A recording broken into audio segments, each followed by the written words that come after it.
Salam Indonesia, salam Nusantara dari Sabang sampai Maroke, dari Miangas sampai Pulau Rote. Mantala iman kita, mantala kasih kita, mantala pengharapan kita. Tentunya dalam Yesus Kristus menjadi Tuhan dan Juru Selamat kita dan Juru Selamat dunia. Jangan katakan bahwa Yesus itu bukan Tuhan, jangan katakan pula bahwa Yesus itu bukan Juru Selamat. Dia adalah Tuhan, dia adalah Juru Selamat. Kalau engkau percaya, engkau akan diselamatkan. Engkau tidak percaya, engkau akan dihukum. Yohanes 3 ayat 36. Dan juga Alkitab mengatakan dalam Yohanes 14 ayat yang ke-6, Yesus sudah berkata, akulah jalan dan kebenaran dan hidup, tiada seorang sampai kepada Allah kalau tidak melalui aku. Dan Petrus mengatakan dalam Kisah 4 ayat 12, dan keselamatan tidak dalam siapapun juga, selain dalam dia, Yesus Kristus. Karena di bawah kolong langit ini tidak ada nama lain yang diberikan kepada manusia yang olehnya kita diselamatkan. Dan Paulus mengatakan dengan jelas dalam Kisah 6 ayat 31, percayalah kepada Tuhan Yesus Kristus, maka engkau akan diselamatkan, engkau dan seisi rumahmu. Puji nama Tuhan. Dan semoga kekuatan Tuhan, kekuatan firman, kekuatan Roh Kudus, kekuatan doa, kekuatan iman akan menyertai kita di pagi ini. Dan biarkan Tuhan akan terus menyatakan segala kebaikan dan kemurahannya dalam kehidupan kita. Puji nama Tuhan. Sebelum kita mendengarkan firman Allah, mari kita berdoa. Terima kasih, biarkan kami menjadi pemimpin yang dapat mengarahkan orang hanya kepadamu, dengan memimpin, dengan teladan dan lain sebagainya. Terima kasih mereka yang mendengar, kiranya Tuhan memberikan mereka kekuatan, kemampuan untuk tetap berjalan dalam terang. Dalam nama Yesus kami berdoa juga bagi pergumulan hidup mereka, masalah mereka, persoalan mereka. Engkaulah penolong mereka yang sesungguhnya. Terima kasih di tengah-tengah situasi keadaan yang mereka alami. Biarkan iman mereka bertumbuh selalu bersama dengan Engkau. Dalam nama selalu ya. Amin.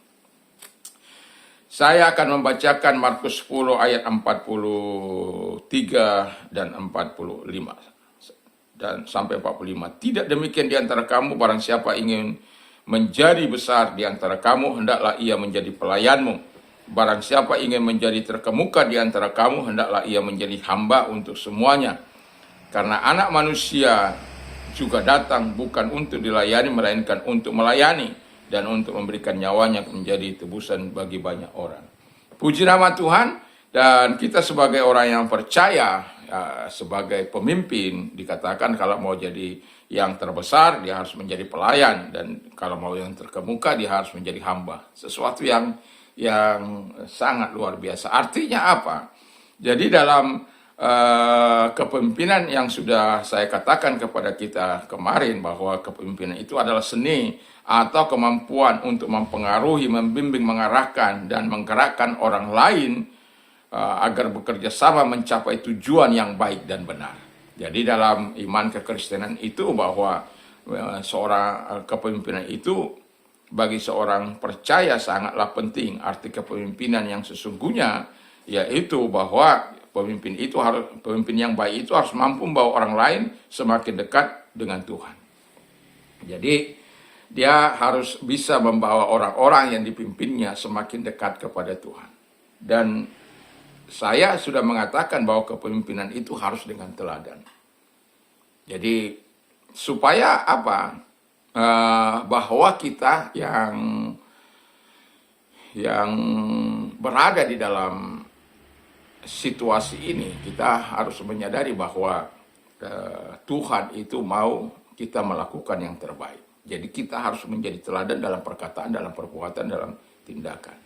Nah, supaya apa? Supaya kita bisa membawa orang lain semakin dekat kepada Tuhan. Karena kita sudah terlebih dahulu bisa menjadi berkat.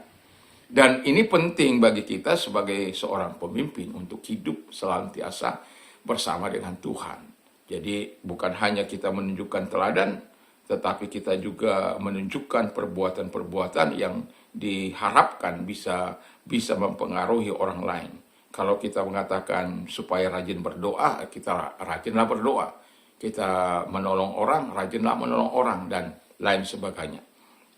Artinya bahwa mereka melihat apa yang kau lakukan, dan orang lebih cepat meniru daripada membaca mungkin ya.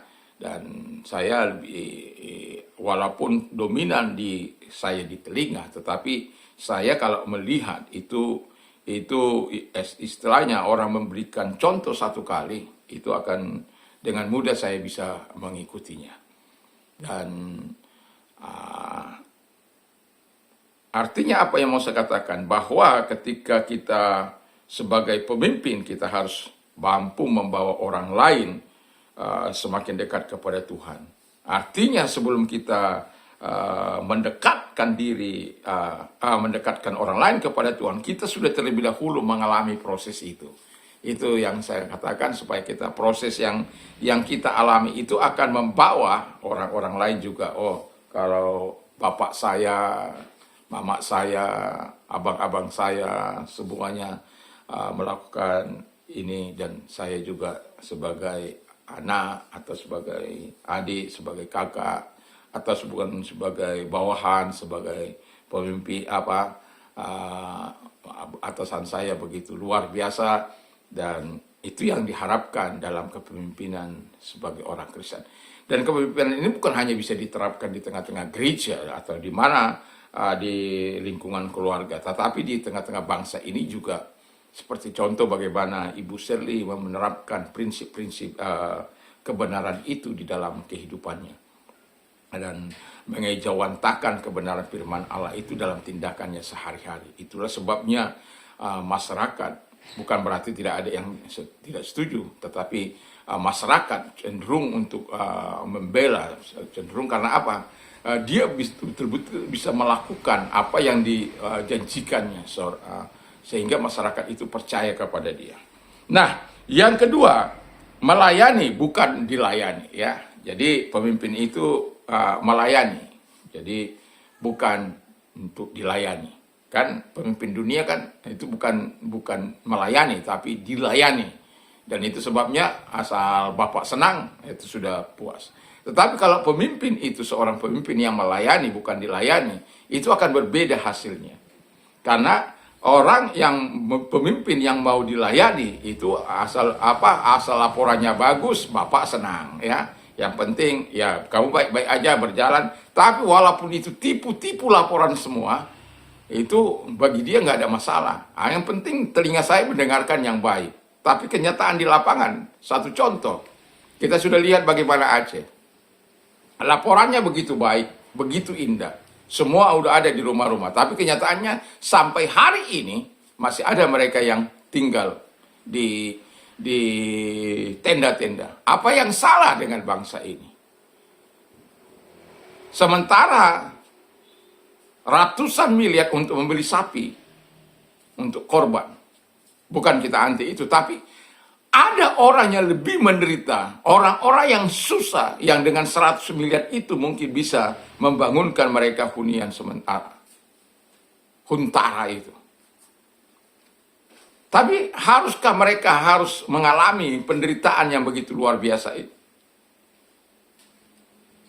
Tidakkah kita bisa melihat tangisan mereka yang dilayani oleh para relawan itu? Tidakkah kita bisa melihat air mata mereka?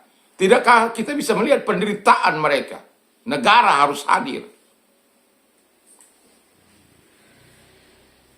Saya tidak tahu apa yang diperbuat oleh pemerintahan di sana. Tapi negara harus hadir untuk menjangkau mereka, melindungi mereka, anak bangsa. Jangan biarkan tangisan itu terus-menerus yang membuatkan akibatnya menjadi bencana.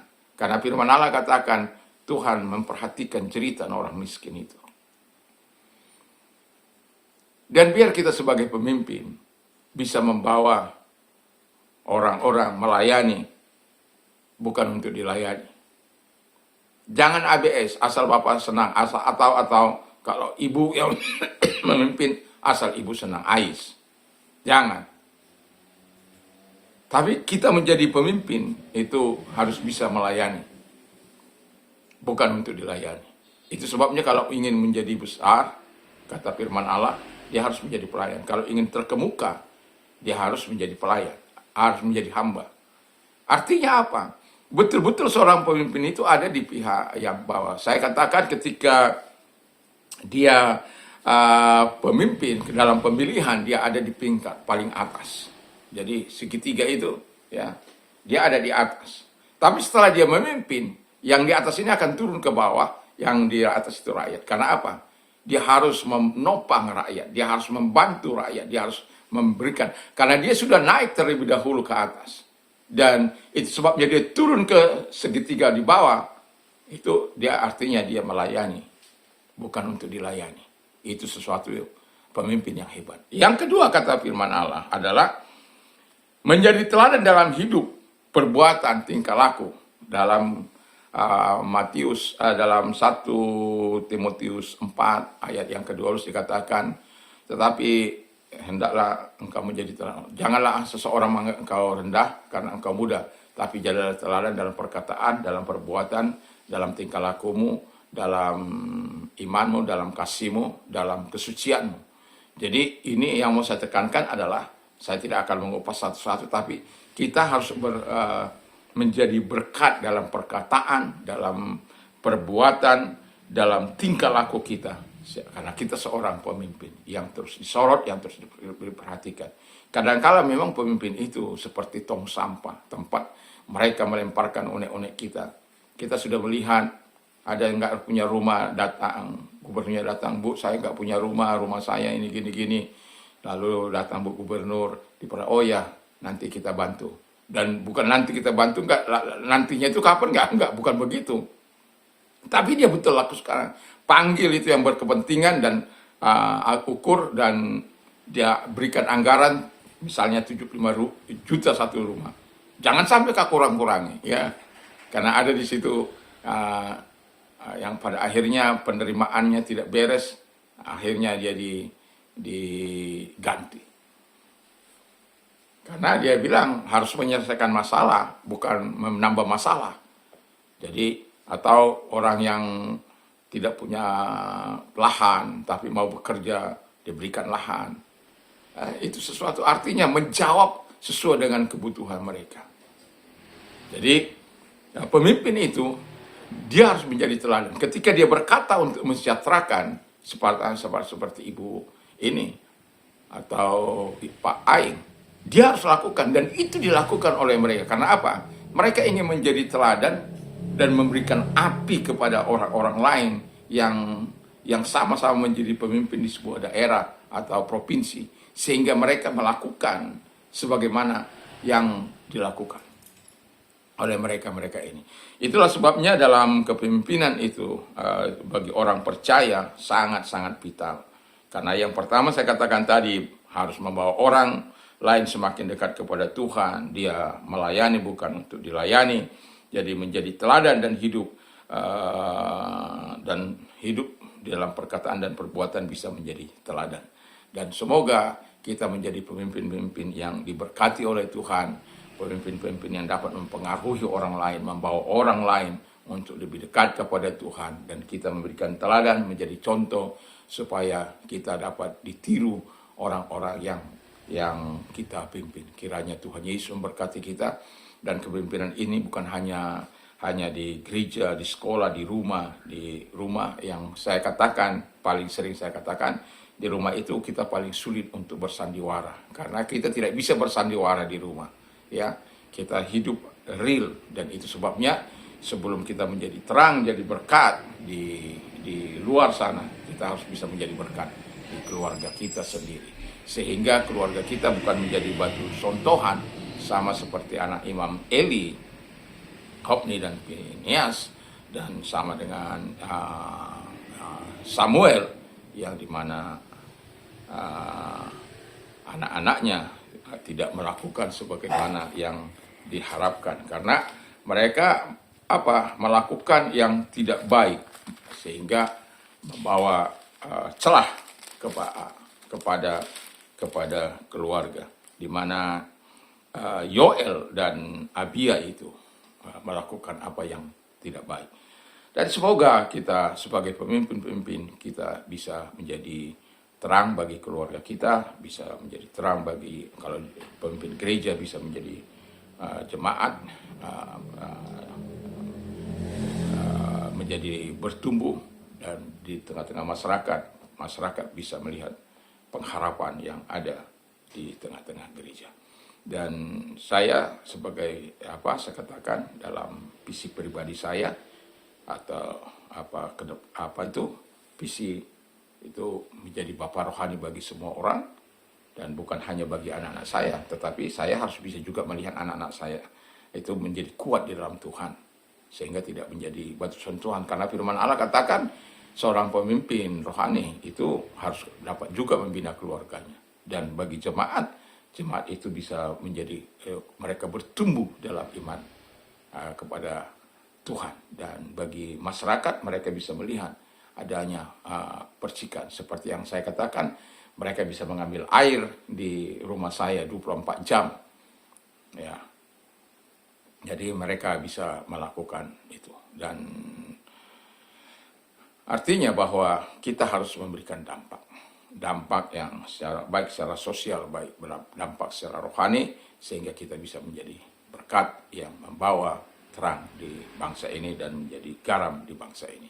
Kiranya Tuhan Yesus memberkati kita. Mari kita tunduk kepala kita berdoa. Terima kasih Tuhan di pagi ini. Kami tetap bersyukur, berterima kasih kepada bahwa Engkau Tuhan tidak lalai untuk menolong kami sehingga kami tetap hidup di dalam takut akan Tuhan. Terpujilah Engkau di dalam nama Yesus. Biarlah kepemimpinan kami, kepemimpinan yang betul-betul menjadi alat di tangan Tuhan, di mana kami bisa menjadi pemimpin yang membawa orang-orang lain lebih dekat kepada-Mu, dan kami melayani bukan untuk dilayani, dan kemudian kami menjadi teladan dan dalam hidup, perkataan dan tingkah laku. Terima kasih, kami bersyukur dalam nama Yesus. Haleluya. Dan kalau engkau sedang sakit, apapun sakit penyakitmu, arahkan tanganmu kepada Tuhan. Dalam nama Yesus, segala sakit penyakit mereka tidak pernah keluar, dan oleh Biluris engkau sembuh. Dan bagi mereka yang sedang mengalami persoalan, arahkan tanganmu kepada Tuhan. Dalam nama Yesus, lihat tangan-tangan yang dia serahkan kepada aku. Kami berdoa supaya Engkau Allah menolong mereka di dalam nama Yesus Kristus. Kami bersyukur dan kami berdoa. Terima kasih, kami menyerahkan mereka. Engkau menolong mereka Bapa di surga dalam nama Yesus. Terima kasih buat pertolongan yang Engkau berikan sehingga mereka memuliakan Engkau. Pujilah Engkau di dalam nama Yesus kami berdoa. Haleluya. Amin. Selamat pagi, selamat beraktivitas. Tentu bersama dengan Tuhan Yesus. Mantap, mantap, mantap.